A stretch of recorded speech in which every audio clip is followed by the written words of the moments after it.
Hello students, welcome to Eslal's Institute of English in collaboration with Pragyansh classes.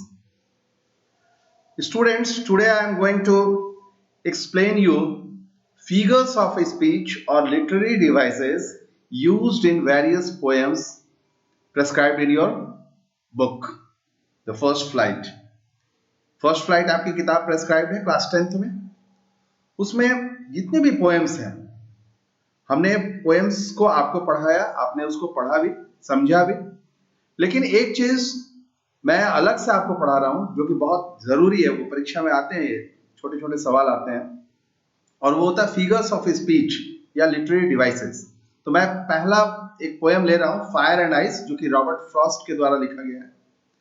इसमें जितने भी figures of speech use हुए हैं या लिटरेरी डिवाइस का मतलब ये हुआ कि जो भी साहित्यिक चीजें होती है ना, साहित्यिक कृतियां होती है, तो उसमें कौन कौन से यंत्र लगाए जाते हैं। जैसे आप इमेजिन ऐसे करो कि आपको कोई अगर घर बनाना हो, मकान बनाना हो, तो आपको उस घर मकान को बनाने के लिए बहुत सारी चीजों को इकट्ठा करना पड़ता है, तब जाकर के घर बना पाते हैं आप।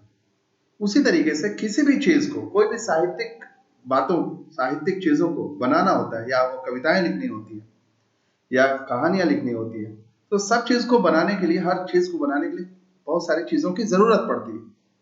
तो आज हम लोग फिगर्स ऑफ स्पीच में ये जानेंगे कि जो कविताएं लिखी जाती है, तो उसमें क्या क्या चीज ऐसी है जो कि जरूरत पड़ती है और उसका यूज किया जाता है, तब जाकर के कविता अपनी एक अच्छी सी शैली में बन पाती है, अच्छे से रूप में बन पाती है।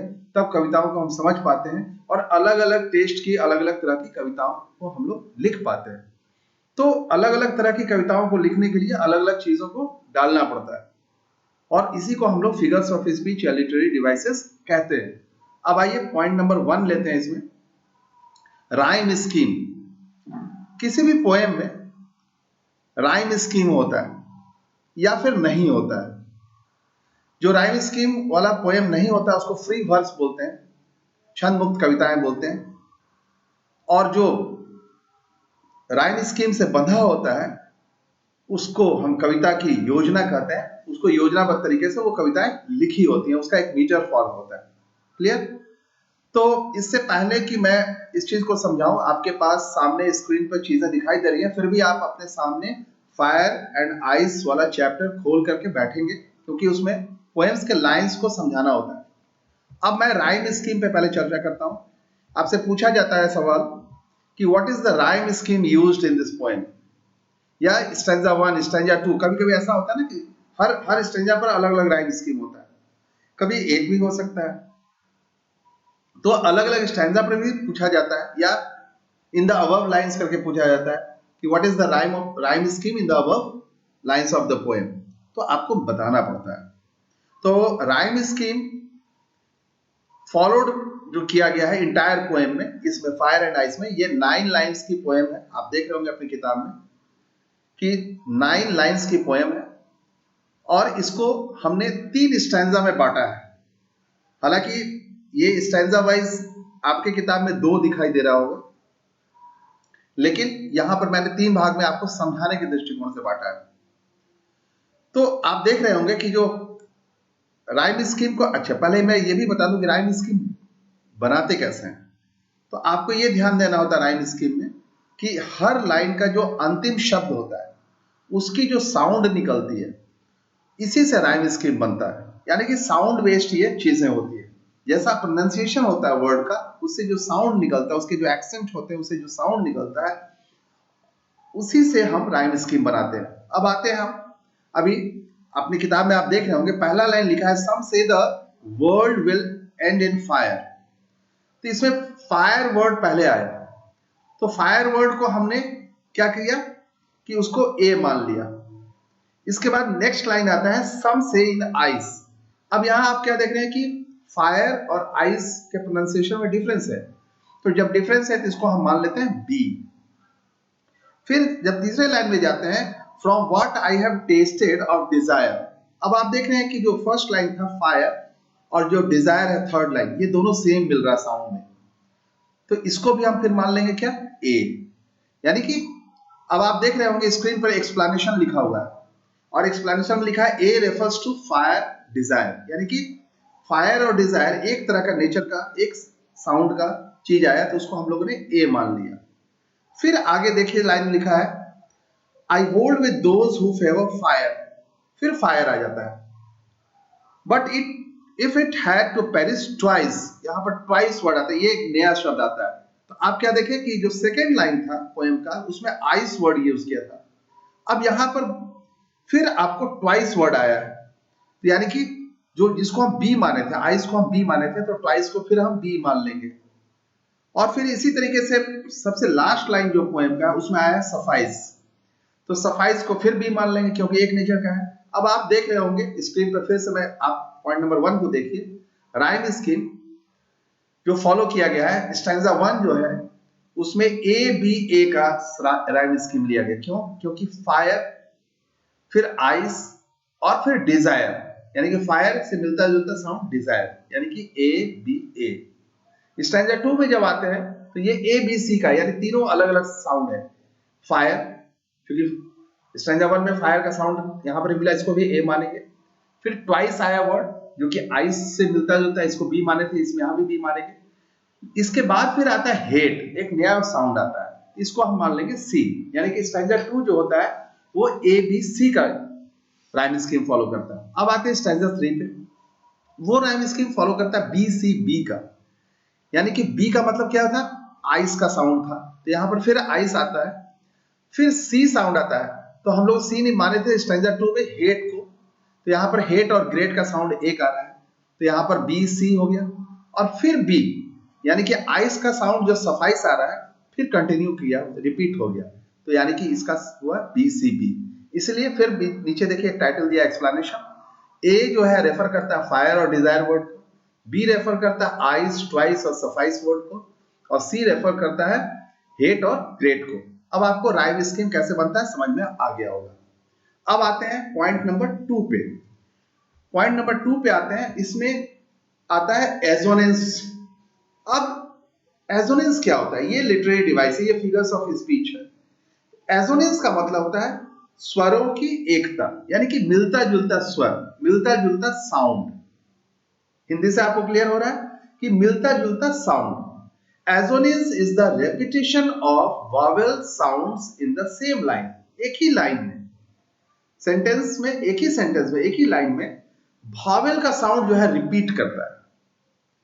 The repetition at different places in different words, अलग अलग वर्ड में वही अल्फाबेट जो है, वही वॉवेल जो है रिपीट करता है।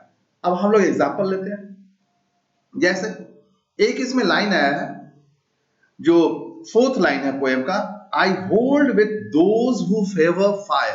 आप एग्जांपल में देख रहे हैं, तो यहां पर द लॉन्ग साउंड ओ, ओ को इन्वर्टेड कॉमा लिखा, ओ का साउंड आई होल्ड, होल्ड में ओ आया, विथ दोज में भी ओ आया, हु इसमें भी आया ओ, एंड फेवर इसमें भी आया ओ, यानी कि 4 बार ओ वॉवेल का रिपीटिशन हुआ अलग अलग वर्ड में।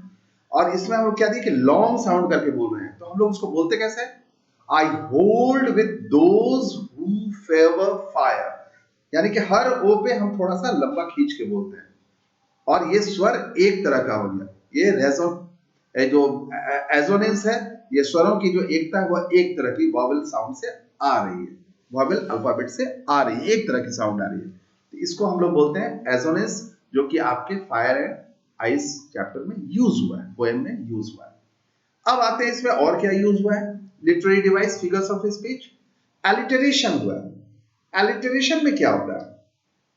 Alliteration is the repetition of consonant sounds। अब देखिए ध्यान दीजिएगा, एजोनेंस में क्या होता है? वॉवेल साउंड का रिपीटिशन होता है। Alliteration में क्या होता है? कॉन्सोनेंट साउंड का रिपीटिशन होता है in the same line, just opposite है। अब जैसे एग्जांपल में आइए, such as sound of F. अब एक लाइन आया इसमें, I hold with those who favour fire.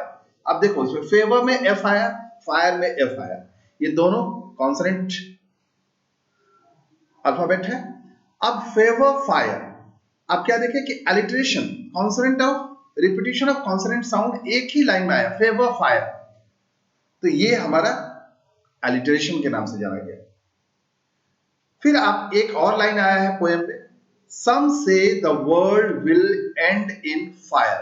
और वर्ल्ड और विल, आप देखिए एक ही जगह पे वर्ल्ड और विल, डब्ल्यू डब्ल्यू, यहां पर डब्ल्यू साउंड का रिपीटिशन हुआ है अलग अलग वर्ड में। फेवर फायर वर्ल्ड विल, ये हमारा एलिटरेशन हो गया। अब क्लियर है, इसको हम लोग बोलते हैं एलिटरेशन। अब आते हैं आगे, फोर्थ इसमें जो यूज हुआ है, फोर्थ यूज हुआ है इमेजरी। एक नया लिटरेरी डिवाइस है इमेजरी। इमेजरी का मतलब होता है कल्पना करना। अब इसमें कौन सी ऐसी चीज है इसमें कल्पना पोएट ने किया है? तो imagery is used to make readers perceive things involving their five senses. तो हम इमेजरी यानी कल्पना हम कैसे कर सकते हैं? जब हम अपने पांचों इंद्रियों से किसी भी चीज को हम समझने की, कल्पना करने की कोशिश करते हैं, उसमें हम डूबते हैं, उसके अंदर में समा जाते हैं और उससे हम उस कल्पना में डूबते हैं, तब हमको एक नया रूप मिलता है देखने के लिए। इसी को हम बोलते हैं इमेजरी। पोएट ने इमेजरी कहाँ किया है? एक लाइन आया है इसमें, आप देख रहे हो एग्जांपल में दिया है, सम से the world will and in fire. कुछ लोग कहते हैं कि यह संसार आग से नष्ट हो जाएगा, आग से खत्म हो जाएगा। ये कल्पना है। पोएट ने कल्पना किया है कि कुछ लोग ऐसा कहते हैं कि आग से ये सारी धरती समाप्त हो जाएगी, ये पूरा विश्व समाप्त हो जाएगा। एक लाइन और दिया है जो नीचे में यूज हुआ है, ये third line, third last line use हुआ है, पोएट ने यूज किया है इस पोएम में, to say that for destruction ice is also great.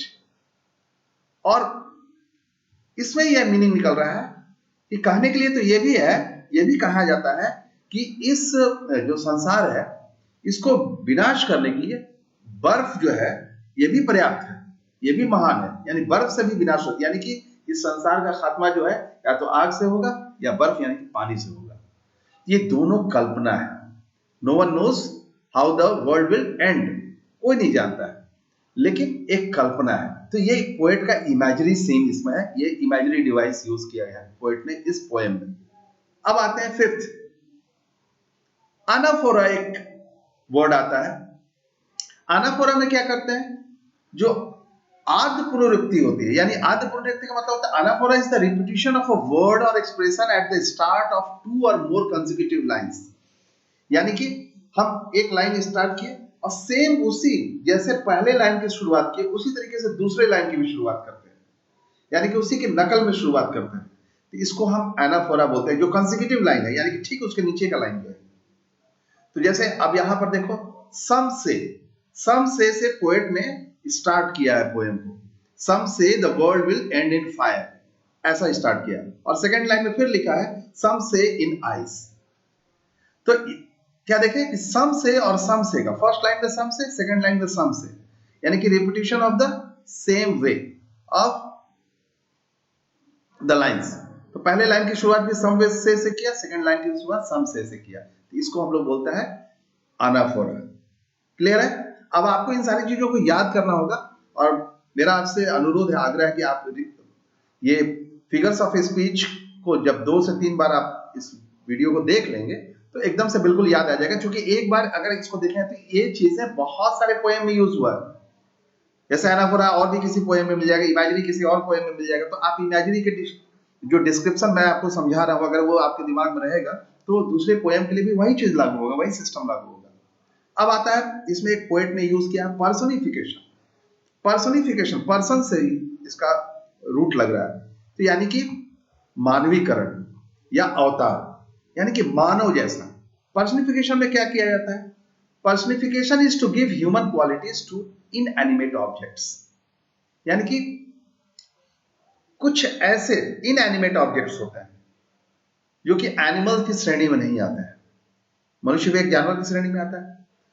तो मनुष्य की क्वालिटी को आप किसमें देख रहे हैं? जो इनएनिमेट ऑब्जेक्ट्स है उसमें देख रहे हैं। जैसे मान लीजिए आप मनुष्य को, किसी स्त्री को आप नदी के रूप में देख रहे हैं या नदी को स्त्री के रूप में देख रहे हैं। तो जब नदी को स्त्री मान लिए तो वह उसको ह्यूमन बींग्स की तरह मान लिए। आप ऐसे भी समझ सकते हैं कि जब किसी इनएनिमेट ऑब्जेक्ट्स को ह्यूमन बींग्स की तरह मान करके उसकी क्वालिटी को हम डिस्क्राइब करते हैं तो उसको बोलते हैं पर्सनिफिकेशन। अब जैसे इस पोएम में जो फायर एंड आइस है, इसमें पर्सनिफिकेशन कैसे किया गया? ये कैपेबल ऑफ डिस्ट्रक्शन है। तो यहां पर जो पोएट है पर्सनिफाइज करता है, फायर और आइस को पर्सनिफाइज कर रहा है। कैसे कर रहा है? जैसे फायर पे एक आग हो गया, लेकिन यहां पर क्या दिखा रहा है कि फायर का मतलब सोच, माइंड। तो माइंड किसके अंदर आएगा? ह्यूमन बींग्स के अंदर। आइस को बता रहा है पावर के रूप में, शक्ति के रूप में। वो किसको लग रहा है? ह्यूमन बींग्स का। यानी कि जैसे मानव में एक शक्ति होता है, मानव में एक सोच होती है, तो यहां पर आग और जो बर्फ है इसको उसी पैरेलल में रखा गया है। और ये दोनों काम, दोनों चीज जो है क्या करेगा? डिस्ट्रॉय भी कर देगा किसी भी चीज को। तो ये हो गया पर्सोनिफिकेशन। अब आगे आते हैं, देखिए स्क्रीन पे पॉइंट नंबर 7 है, इंजॉयमेंट है। इंजॉयमेंट में क्या होता है? इंजॉयमेंट का मतलब होता है ग्रुप, झुंड। अब क्या होता है इसमें? Enjambment is defined as the thought और clause that does not come to an end at a line break, rather it moves over to the next line. इसका मतलब होता है कि जब हम कविता की कोई लाइन लिखते हैं और फिर उसको फिर दूसरे लाइन में भी कंटिन्यू रखते हैं, यानी कि पहले लाइन को हम कंटिन्यू दूसरे लाइन में कर रहे हैं, हम एक लाइन को बहुत लंबा नहीं लिख रहे हैं, उसी को तोड़ करके हम नेक्स्ट लाइन बना ले रहे हैं। तो क्या हो रहा है कि वो ग्रुप ऑफ वर्ड्स हो जा रहा है और वह क्या कर रहा है कि नेक्स्ट लाइन में मूव कर जा रहा है। तो वो एक तरीके से एक ऐसा विचार होता है जिसको कि हम बहुत लंबा सेंटेंस नहीं बना सकते, उस सेंटेंस को हम तोड़ करके नीचे की लाइन में उसको एक नया लाइन बना लिया। लेकिन जब हम पढ़ते हैं समझने के लिए, तो फर्स्ट लाइन को पढ़ते पढ़ते और फिर उसी कनेक्शन में हम उसको सेकंड लाइन को भी पढ़ जाते हैं, तब जाकर के हमको पूरा अर्थ निकलता है। जैसे आप देखिए एग्जाम्पल में दिया गया आपके पोएम से, from what I have tested of desire I hold with those who favour fire.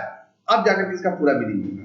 अगर हम आधा आधा में लेंगे तो नहीं समझ में आएगा। तो यहां पर क्या देख रहे हैं कि ये क्लॉज की तरह यूज हो गया, ये जो विचार है क्लॉज की तरह ही हो गया, उपवाक्य की तरह यूज हो गया।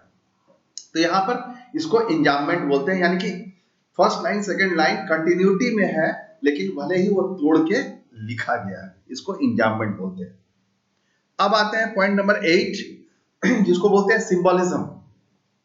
सिंबॉलिज्म, सिंबल, सिंबल का मतलब होता है प्रतीक, तो इसको प्रतीकवाद बोल दिया। यानी कि कहीं कहीं पर ऐसा दिखाई देता है, जैसे मान लीजिए आप सिंबॉलिज्म को पहले हम डिफाइन कर लेते हैं। Symbolism is defined as a substitute word और meaning that is described in the poem. यानी कि आप, सिंबॉलिज्म का मतलब हुआ कि सांकेतिक रूप से एक शब्द यूज हुआ है, लेकिन उसका छुपे हुए रूप में एक दूसरा अर्थ भी है। उस अर्थ को नहीं लिख करके, बल्कि किसी को हम सांकेतिक शब्द से बोल दिए। अब यहां पर फायर एंड आइस, ये दो शब्द हैं, ये सिंबलाइज कर रहा है बेसिकली। फायर का मतलब होता है डिजायर, इच्छा, और आइस का मतलब होता है लव, प्रेम।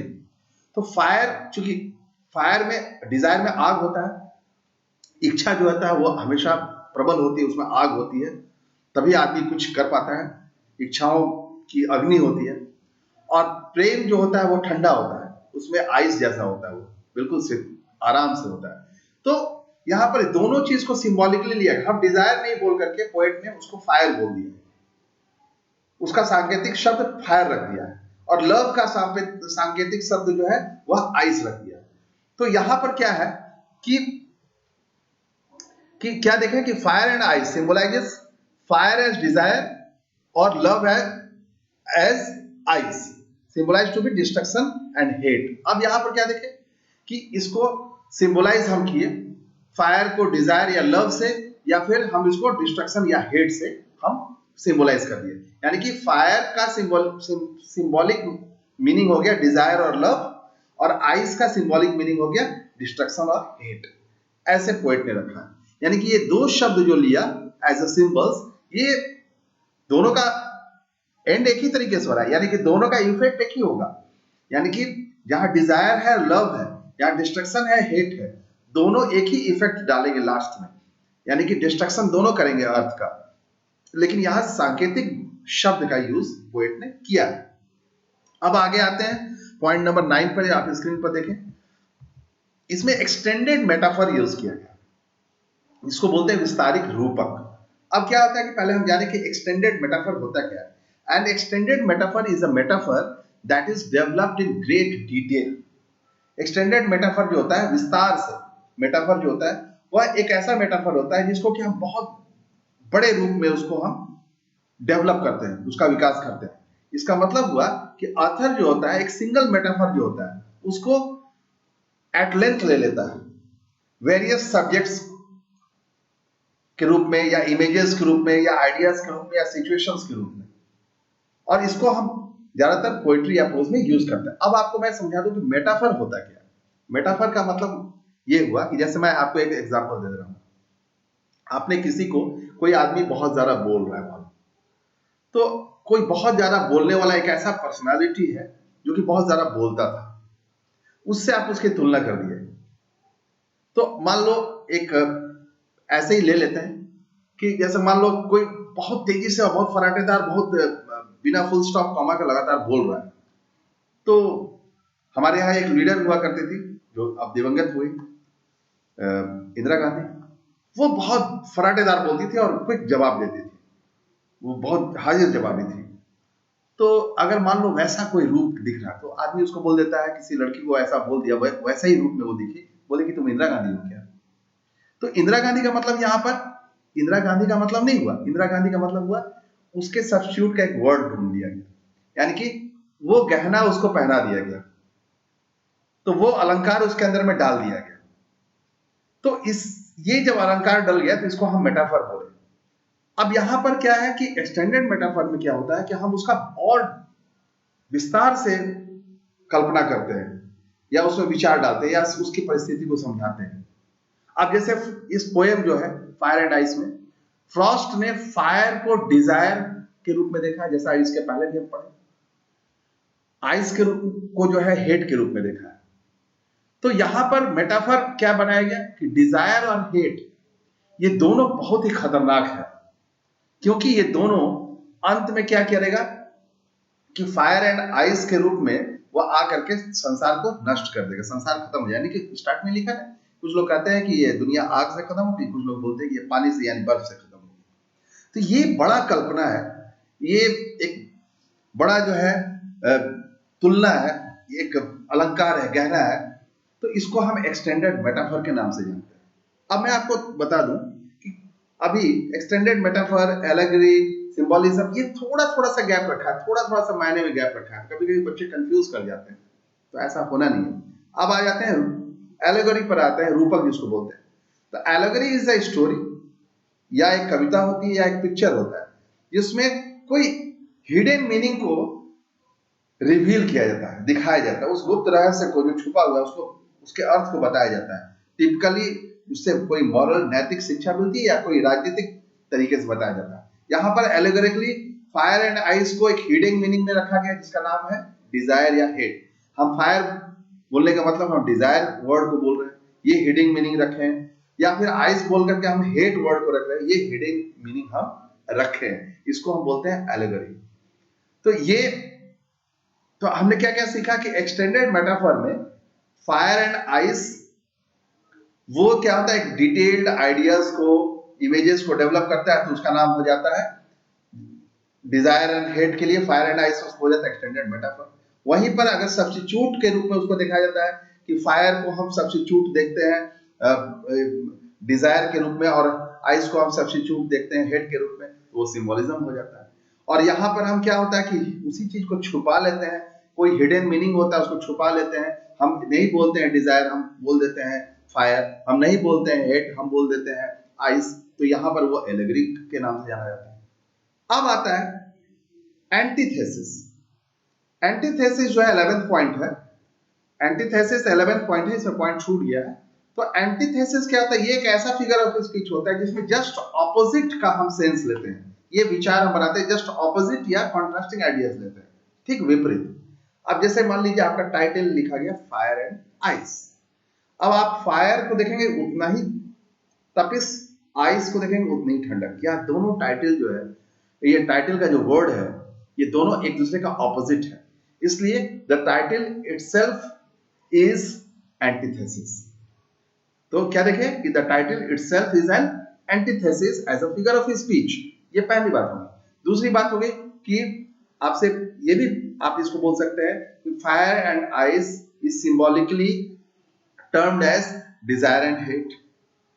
आप ये भी बोल सकते हैं कि fire and ice is allegorically taken as a hidden meaning of desire and hate. आप ऐसे भी बोल सकते हैं कि fire and ice is metaphorically, with extended metaphorically taken as desire and hate. तो कई तरीके से इसका हम लोगों ने ये रखा, रूप रखा। तो इसको हम बोलते हैं फिगर्स ऑफ स्पीच या literary devices. So my dear students, I will come with other literary devices used in other poems in your prescribed syllabus. I hope you have now understood it, and I expect that after going through this video 2 or 3 times, you will completely come to know what are literary devices. So, thank you.